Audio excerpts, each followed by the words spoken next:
my name is Sharmishta and I welcome you all to YouTube channel of Besugarfit. I want to ask you a question.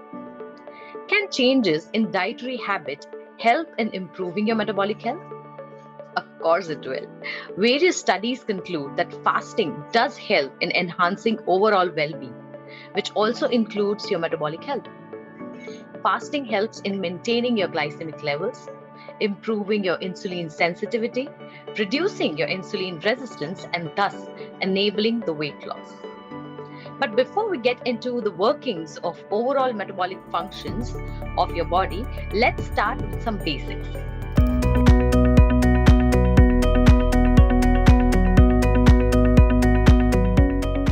What is fasting? Fasting can be defined as a duration of voluntary absence or restraint from food and drink. Fasting can be done by either reducing the amount of food you eat or by restricting the intake of calories in that particular duration. Fasting has been practiced throughout the human evolution, right from the time hunters of gatherers. Just like humans have evolved to be in sync with the circadian rhythm, like the day and night cycle, our metabolism also has adopted to daytime food and nighttime sleep. There are a number of reasons for an individual to adopt a fasting regime: to lose weight, for religious, spiritual reasons, or just as a lifestyle strategy to improve health. Although every person performs fasting in his or her own way, finding an eating pattern that suits you and your reasons for doing it may sometimes not be what's best for you. So, to decide on which approach might be the right fit for you, let's learn about the various types of fasting and their benefits.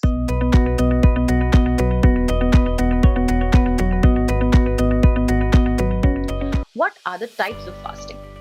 So basically, there are many types of dietary approaches that involve interspacing, planned period of fasting with regular eating. On my list, I have some most popular and effective types of fasting.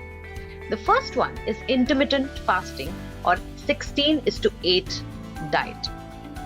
The method basically that is followed is fast for 14 hours to 16 hours a day and limit your eating window to 8 to 10 hours.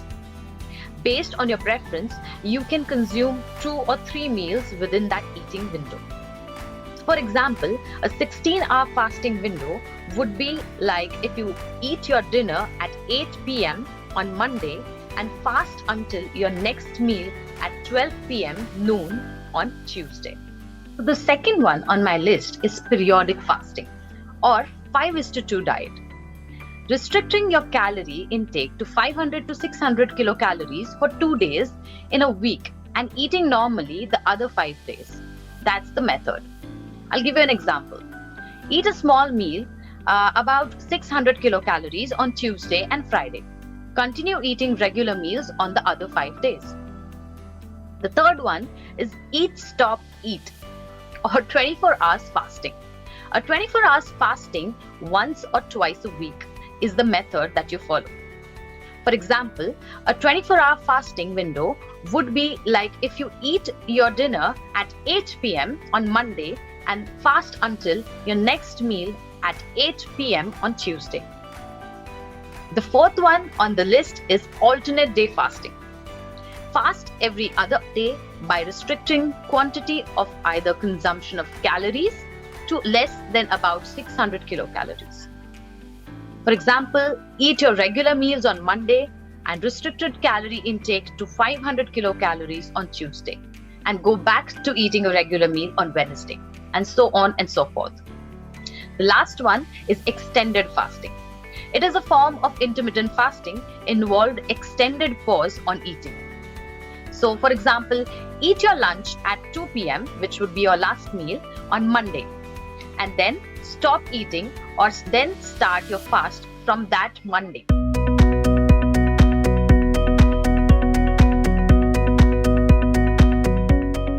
There are multiple benefits of fasting. Let's talk about weight loss first. Fasting may lead to weight loss due to 2 primary reasons. First, it restricts the intake of calories, thus allowing the body to use its fat reserve. Second, it also maintains a low level of insulin, thereby keeping the body in fat burning mode. It helps in shredding both muscle and fat mass. Practicing it for a significant period may result in reducing the resting metabolic rate and assist in weight loss. When combined with resistance training, it decreases the fat mass and improves your health-related biomarkers. It also helps in reducing your appetite by maintaining the hunger hormone called as ghrelin. That tells you when to eat.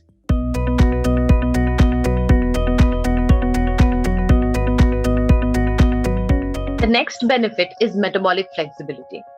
The body stores energy in the form of glycogen and fat. In high blood sugar levels, your cells use a part of this energy and stores the remaining portion in the liver or muscles. During fasting, there is a depletion in glycogen reserves and the body switches to fat for energy. These fats are converted into fatty acids and then to ketones to produce energy. Using ketone bodies instead of blood glucose for energy may improve your organ functions. It will also improve your neural health and overall muscle functioning. Switching between the fed and the fasting state makes your body more metabolically flexible. During feeding state, the primary energy source would be glucose, while during the fasting stage, your body is going to use fat as fuel. More the metabolic flexibility, more the fat burning after a heavy fat meal.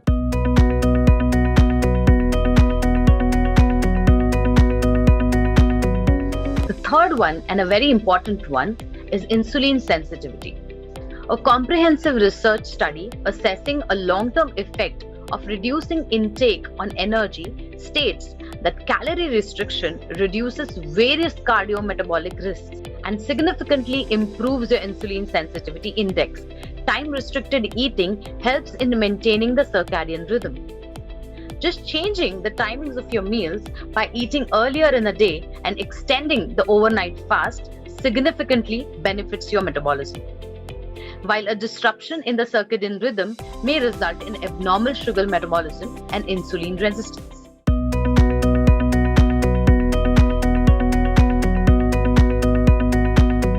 Now, when you start fasting, managing your carbohydrate intake is very, very important. You should monitor your glucose intake to get the best out of your fasting. Aim for a low glycemic diet to improve metabolic flexibility.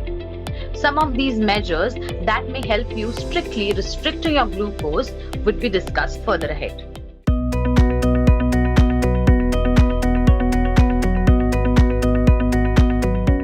So let's talk about few steps that you need to take when you start fasting. First is breaking your fast. Your hunger hormone is going to make you feel craving for glucose or sugar, especially in the initial days of starting the diet. On eating, this can suddenly raise your sugar levels and cause even more food craving and irritability. So it is essential to choose a meal that does not cause the surge in your blood glucose. Limit the hours of day when you eat, and for the best effect, make it earlier in the day, between say 7 a.m. to 3 p.m. or even 10 a.m. to 6 p.m. But definitely not in the evening before bed, and avoid snacking or eating at night times. Second most important is monitoring your diet. Many people eat a heavy carbohydrate diet just before fasting window. Avoid doing this, as this takes more time for the body to switch to fat-based fuel. Avoid sugars and refined grains, and eat fruits, vegetables, beans, lentils, whole grains, lean proteins, and healthy fats instead. Let your body burn fat between meals. Don't snack and be active throughout the day.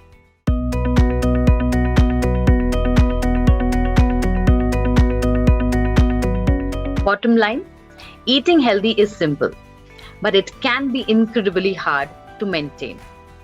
At the end of the day, there is no one-size-fits-all solution when it comes to nutrition. If you feel good when fasting and find it to be a sustainable way of eating, it can be a very powerful tool to lose weight and improve your health. Along with fasting, exercising, taking care of your sleep are also important factors to focus on. So, the best diet for you is the one you can stick to on a longer run. Thank you so much. I hope all this information helps you to reach your healthier self. Good evening. Bye.